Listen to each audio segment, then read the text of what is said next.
2 weeks ago, my entire world was shattered when my wife Jill sat me down in the living room, her usual serene face now clouded with guilt and remorse.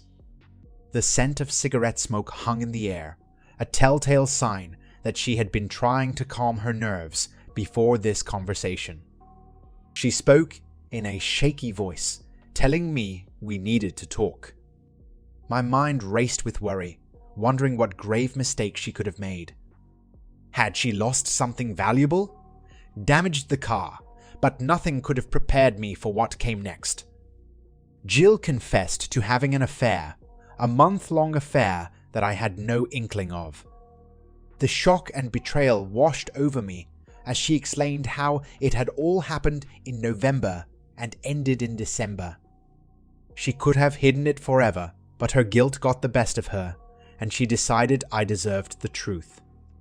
Tears streamed down her face as she showed me how she had cut off all contact with the other man on every platform imaginable.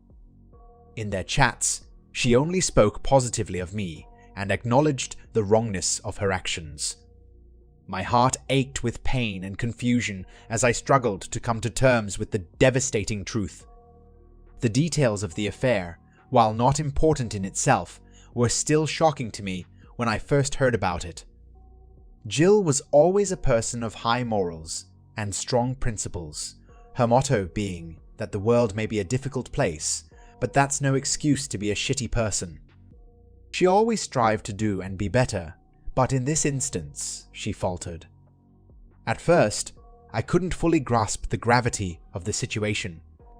I tried to console her and assure her that we could fix things if she was truly remorseful. But then it dawned on me, one of us had to leave for a while. Jill went to stay with her sister. We made an agreement that only my parents and her sister, since they have no living parents, would know the truth. Jill faced criticism from those closest to her, but there was also a deep sadness that hung over everyone involved. The silence in the spacious apartment is deafening as I lay alone in a bed that feels too big for just one person. According to her sister, Jill spends most of her days in bed, barely eating or leaving the confines of her room. We exchanged brief messages, but we still haven't met since she moved out. She assures me that she will accept whatever decision I make and is willing to fight for our marriage, but also understands if I choose to end it. Despite everything, I have yet to take any action or even contact a lawyer. Instead, I am consumed by a hollow emptiness and sorrow over losing my wife and best friend so suddenly. All I want is to find a way to forgive her if I can, but I am at a loss for what to do. The only hint of anger that stirs within me is directed towards the fact that if she had just kept her secret and not confessed, we wouldn't be facing this turmoil now. My thoughts are like a swirling storm with no clear path forward. Update number 1. Feeling overwhelmed and unsure, I watched as she packed her bags and moved out to her sister's place. She had quit her job in the hopes of repairing our marriage, but she also understood if I was done with her. At this moment, a mix of emotions swirled within me, 90% wanting to try and forgive her, yet feeling stuck due to how soon it all happened. My mind raced with thoughts, and my heart heavy with conflicting desires. Jill was a woman whom I had always admired for her unwavering moral compass and strong sense of right and wrong. Her motto, "The world being a shitty place is no excuse to be a shitty person," resonated with me deeply. But this time, something had changed. Jill seemed to lack the strength or willpower to live up to her own standards. It pained me to discover that she had been engaging in an affair for over a month, 7 times, to be exact. And yet, she still came home and kissed me with those same lips, making love to me as if I were the only one. This was not the Jill I thought I knew, the one who always held herself to a higher standard. It was difficult to reconcile this new version of her with the person I had respected for so long. Despite the potential to keep her actions hidden, she chose to come forward and confess everything. Her words carried a sense of remorse and regret as she acknowledged the inexcusable nature of her behavior and accepted the consequences that would follow. She admitted that her actions were driven by a primal desire for sexual thrill, but she was unable to stop herself before it became too late. In an attempt to make amends, she offered numerous concessions, allowing me to sleep with other women, giving up her right to privacy, and always being available for my sexual needs. However, I found no satisfaction in these proposed compromises. I couldn't bear to see her continue to degrade herself in such a way. As I begin to piece together a plan for moving forward, I seek advice and guidance on how best to navigate this complex situation. Any suggestions or corrections are greatly appreciated. I will have a serious conversation with Jill, making sure she understands the gravity of her actions. I need two things from her: a thorough and honest confession, and a concrete plan for how she will make it up to me. This plan must include measurable steps, not just empty promises like "you can sleep with anyone you want," or "I'll never do it again." I want to see the strong, confident Jill that I fell in love with, not the weak and apologetic version I've seen lately. While I won't take her back immediately, I will make it clear that we are heading towards separation, and I will be consulting a divorce lawyer to begin drafting papers. I will explain to Jill that this is not meant to hurt her or punish her, but simply to protect myself from being hurt again.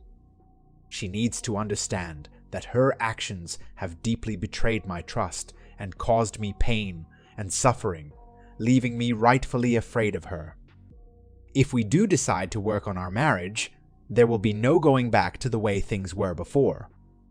We will both need to put in effort and commitment to rebuild our relationship. While I don't want to constantly monitor her every move, she will need to earn back my trust by being transparent and accountable for her actions. Any doubts or concerns I have must be addressed immediately with proof. I welcome any advice, opinions, or comments on this matter as well. It's important for us to communicate openly and honestly as we navigate through this difficult time. Update number 2. After carefully considering all the helpful advice I received on this platform, I mustered up the courage to call her. My feelings were in turmoil. Part of me longed for her and missed her deeply, while another part cautioned that seeing her again may only reopen fresh wounds. But ultimately, I decided to take action and get the ball rolling. As soon as she answered the phone, her voice flooded my ears like a soothing melody. She sounded overjoyed and on the verge of tears at the same time. The sound of her voice shook me to my core, but I managed to compose myself and replied that I was equally happy to hear from her. We engaged in some awkward small talk, with her persistently asking how I was doing. Finally, I mustered up the courage to ask if she would be willing to meet in person this Saturday, exactly 3 weeks after D-Day, preferably at her sister's house if she agreed. To my relief, her sister gave her approval. Before ending the call, Jill couldn't help but nervously ask if she had any reason to worry. A faint smile tugged at my lips as I heard the question asked in such an innocent and childlike tone. With gentle reassurance, I simply told her that I wanted her to feel calm and at peace until our meeting. I didn't want to discuss it over the phone, but I wanted her to have faith in our future together. She deflated visibly, her shoulders slumping as she accepted my request. I could see the weight of our conversation settling on her like a heavy cloak. With a sigh, she agreed to write down her account of the affair and her thoughts and ideas for repairing our relationship. I stressed the importance of serious, concrete proposals, urging her not to make any desperate attempts to win me back. She could work on this before our meeting on Saturday or by next week at the latest. I encouraged her to add anything she felt would strengthen her case. And suddenly, there was a shift in her tone. The sound of hope seeped into her voice, and I could sense a smile forming on her lips. Our conversation ended on a slightly more optimistic note as she assured me of her love and apologized once again for hurting me. Later, her sister contacted me and shared that after our call, my wife had been hyperventilating, laughing, and crying all at once. But eventually, she calmed herself down and retreated to her room. Mixed emotions swirl inside me as I try to process everything. Part of me feels hopeful that we can work through this, but there is also apprehension lingering in the back of my mind. Despite this glimmer of hope, I know that I still need to go lawyer shopping and consider drafting divorce papers. I'll also advise Jill to have legal counsel ready just in case things don't go according to plan. I am not yet ready for her to move back in. Even if and when she does, we will have separate sleeping spaces. I want to make it clear that my intention is not to hurt her, but rather to protect myself. I do still love her, and I believe she loves me as well, but the emotional, psychological, and sexual abuse she inflicted on me cannot be ignored. If she is truly the woman I believed her to be, or if there is even a small part of that person left inside her, then she will understand and accept my need for boundaries. Despite everything that has happened, I hold on to hope that we will find a way to make things right in the end. Whether that means staying together or going our separate ways, only time will tell. Update number 3. After 3 agonizing weeks of waiting, I finally agreed to meet her today. Following some advice I had received, I asked her to provide a handwritten account of her infidelity, a list of proposals for working through our situation, and any other information she thought might help our case. We decided to meet at her sister's place, as a neutral ground, with her sister in the next room, just in case things got too emotional. As soon as I saw Jill, my heart skipped a beat. Despite the pale complexion and red eyes from all the crying, she had put herself together well. She even commented that I looked good too, and asked for a hug, which I hesitantly gave. Then we got down to business. First, we read through the 9 handwritten pages detailing her affair. Each word felt like a punch to my gut, but I knew I needed to hear it. She signed it and allowed me to keep it as proof of her betrayal. A wave of brutality washed over me as she poured out her confession. Every detail was laid bare. The beginnings, the actions, the methods used, and even how she returned to me afterwards. Some passages held a cold clinical tone, while others were filled with deep introspection and self-awareness. There were moments of apologetic remorse and others that reeked of smug satisfaction. And for the first time, I saw a darkness inside her that I had never glimpsed before. She admitted to not enjoying hurting me, but also confessed to taking pleasure in her own actions, despite knowing they caused me pain. This revelation disgusted her, and she spent days wallowing in guilt before finally deciding that I deserved to know the truth. After her confession came a list of proposals that she deemed concrete and realistic. She promised to provide information whenever she had doubts about something, offer proof to back up her words, wait for me outside of work, accompany me during random errands, and be accountable for her whereabouts at all times. She made it clear that everything was at my discretion, and if I wanted stricter restrictions, she would accept them without question. I explained to her that while I didn't want to be her jailer, if we were to continue our relationship, she would have to be on a short leash for some time. Trust would have to be earned back, bit by bit. I then explained my plan, carefully choosing my words as I sat across from her at the kitchen table. The sunlight streaming in through the window lit up her tear-stained cheeks, giving them an ethereal glow. She looked like she was about to cry again, but instead she closed her eyes and hung her head in defeat. I told her that, despite everything, I still planned on seeking legal counsel and drafting divorce papers.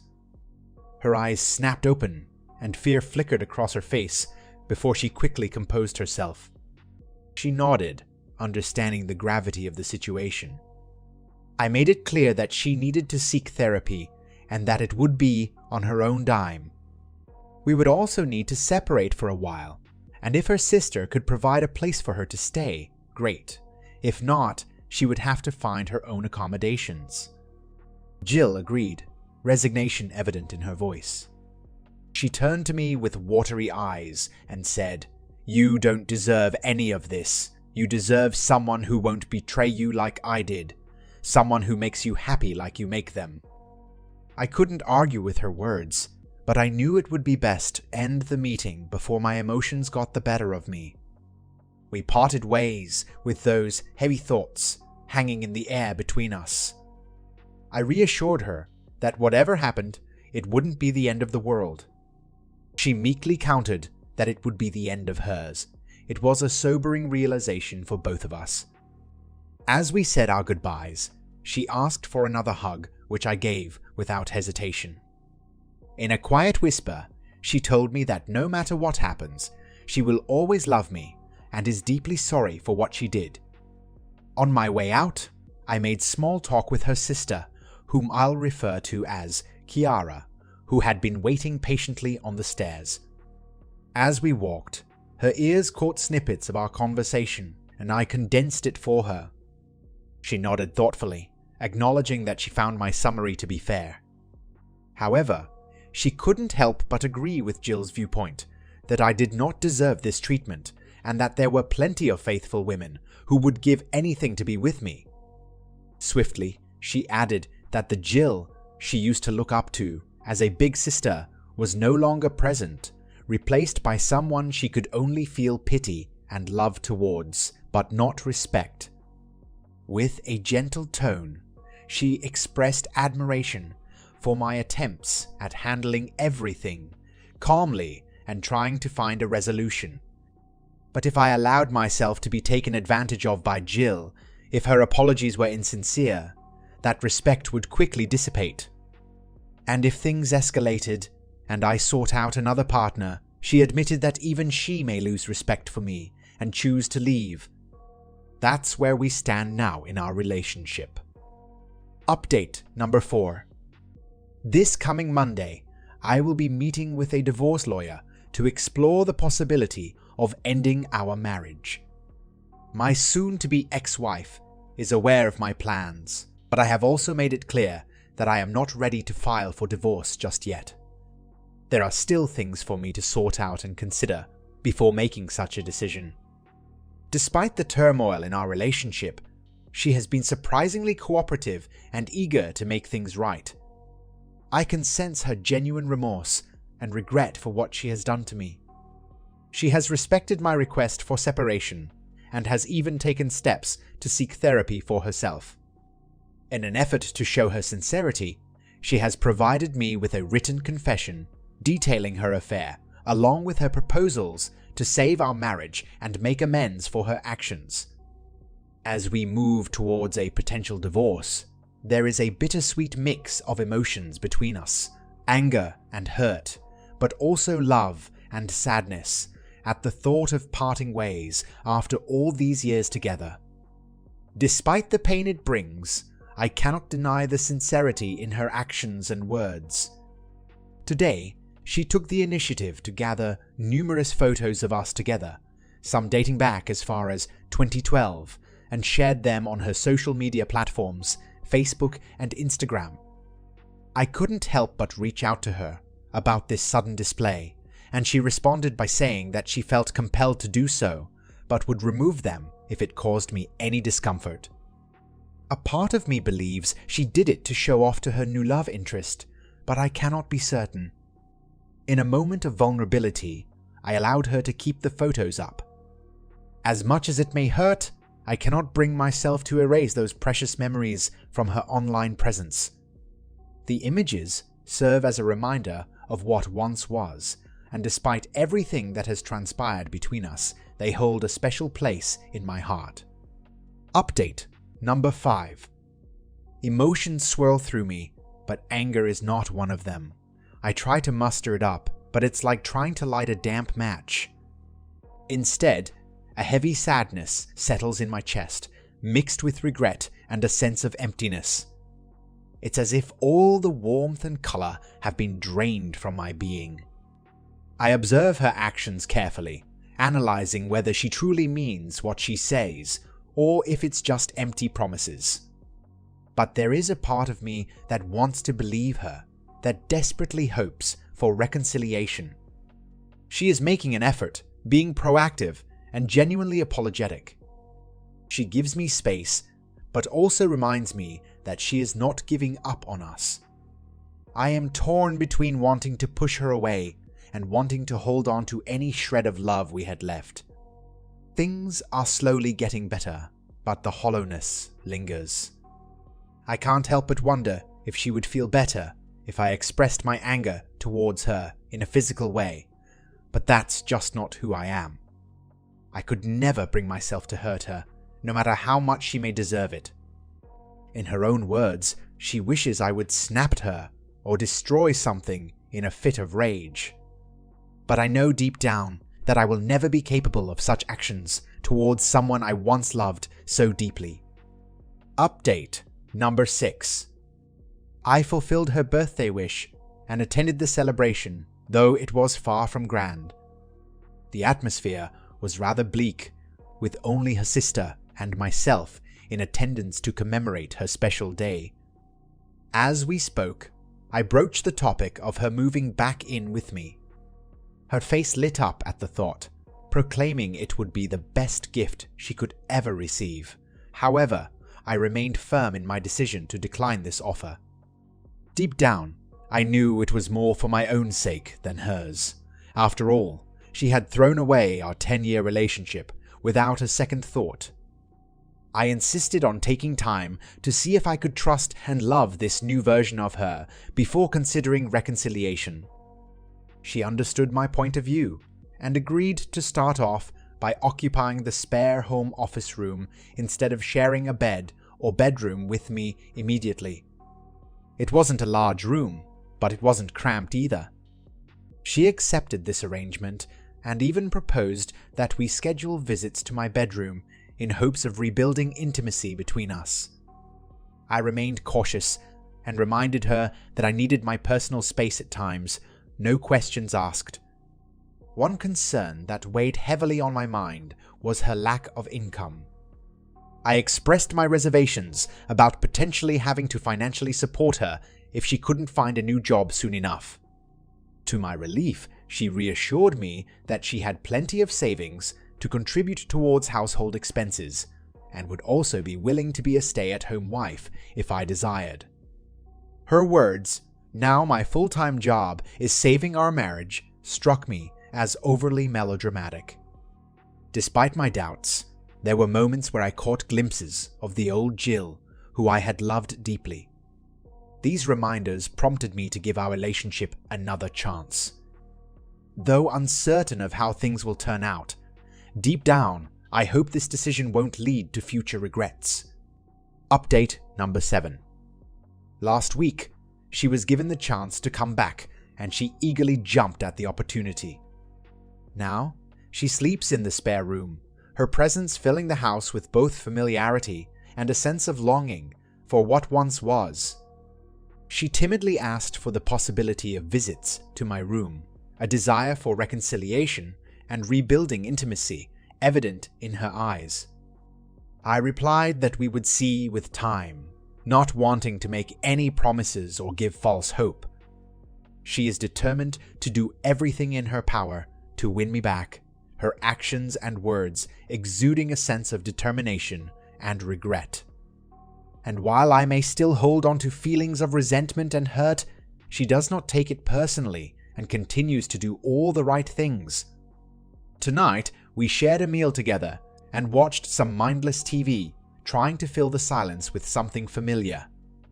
But as the night wore on, I couldn't help but feel exhausted by it all and retreated to bed early. She insisted on a goodnight kiss, her lips soft against mine like they used to be. She lingered in the living room for a little while longer before eventually retiring to her own room.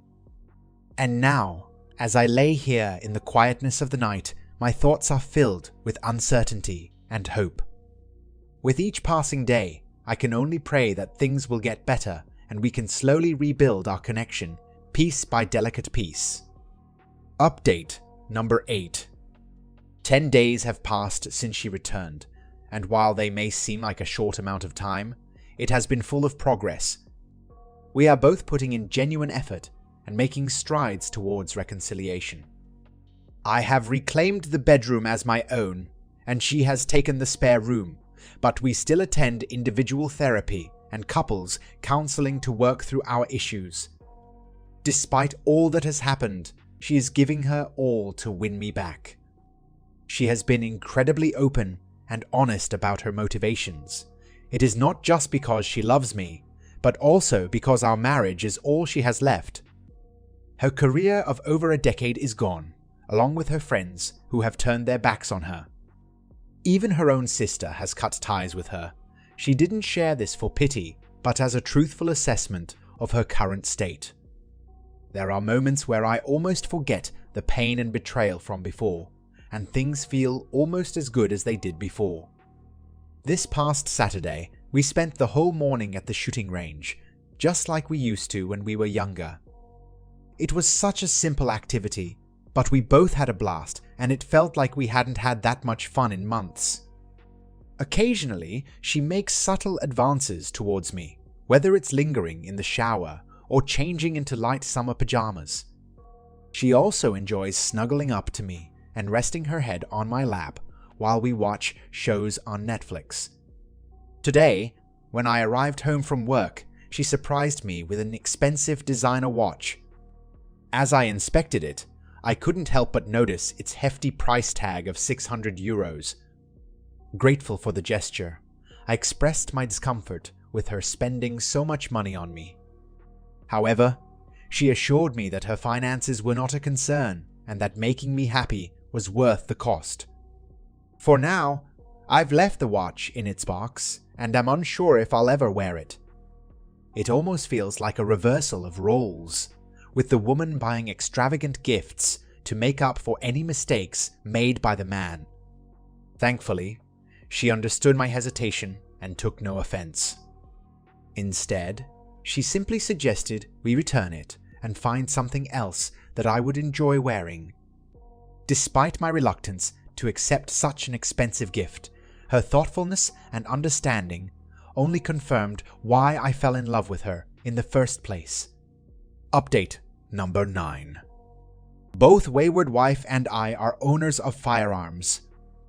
In the midst of her confession about the affair and her subsequent departure to her sister's house, she asked to take her pistol, a gift from me years ago. However, I denied her request due to her heightened emotions and her sister's aversion to guns in her home. At the time, I was simply acting with caution, but today she revealed that if I had allowed her to take it, she most likely would have fired herself. This new information caught me off guard and stirred up conflicting feelings within me. She reassured me that I do not need to worry anymore, even if things do not work out between us, because she is no longer in the same mental state as before. She also wanted me to know that she was not saying this to manipulate or garner pity from me, but rather out of gratitude for my continued care despite all that has happened. I am unsure of how to process this revelation. While we are making progress in reconnecting, this is certainly something we will need to address in our counseling sessions. Update number 10. My partner, the wayward wife, was always the one in charge between us. Whether it was because of her age or her past career as a cop, she had a strong and assertive personality. However, things have shifted and she has become withdrawn and almost submissive. Now, I am the one taking control, and it can be overwhelming at times. I try my best to treat her with fairness and kindness, and she is understanding when I need space. Occasionally, we discuss her affair, which makes her feel ashamed, but she remains honest about it. She takes full responsibility for her actions and acknowledges that cheating was not the solution to any issues we may have had. Wayward wife is constantly worried about our future together and is determined to work on fixing our relationship, knowing that it will take time for us to heal. Update number 11. 4 months have passed since the dreaded D-Day for us, but the pain and confusion still linger like a thick fog. Emotions that were once numb have started to surge in the last couple of weeks. I never lose my cool, but I can't help but let my wayward wife know when I feel anger, sadness, or just plain numbness. We've had countless talks about everything: our marriage, her infidelity, and what we want for our future. When discussing her physical affair, I push for details, wanting to understand every aspect of the betrayal. In these moments, she becomes visibly emotional, and we often end up consoling each other, or simply holding each other tight while she whispers apologies. But then there were a few talks that took a different turn. They became more intimate, with lingering gazes and gentle touches. Once, she even initiated lovemaking, and I welcomed it with open arms. On another occasion, after drying her tears and comforting her, I took the lead and she reciprocated with fervor. It was some of the most intense lovemaking we had ever experienced together, leaving us both confused and questioning our actions. Could this be hysterical bonding? Can it happen months after D-Day? Has anyone else experienced something similar in their journey toward healing? Update number 12. Despite the inevitable ups and downs of our relationship, things have been going relatively well. However, we continue to sleep in separate bedrooms. I occupy our familiar old bedroom, while she takes refuge in the spare room. Occasionally, after moments of intimacy, she will fall asleep beside me in our bed. But after an hour or so, she stirs awake and retreats back to her own room. Last night was different. She came into my room, gently awakening me from my slumber. With a small voice full of longing, she asked if just for tonight she could share my bed because she was feeling particularly lonely and unable to sleep. I agreed, on the condition of it being a one-time occurrence. Part of me is still uncertain about the decision, but I am contemplating the possibility of allowing her to permanently return to sleeping in our bed. Update number 13. On our end, things are gradually improving. My wayward wife has been working diligently towards rebuilding her relationships with my parents and sister. The tension that once filled the air is slowly dissipating, and although things may never be quite the same as before, they are becoming cordial. As my birthday approaches, wayward wife has expressed a desire to plan a dinner and gathering with our friends and family. She wants to handle all the details and make the necessary arrangements. Our social circle is aware of what transpired between us, but thankfully, most have handled it with grace and respect towards wayward wife. She is determined to repair any damaged connections and show people that we are still together, united as a couple. I am touched by her efforts, and she says it's the least she can do for me after everything I've been through since D-Day. In fact, she admits that her feelings for me have only grown stronger during this difficult time, as if she has fallen in love with me all over again. This is the last update to this story. The path of reconciliation is a long one and requires trust on both sides.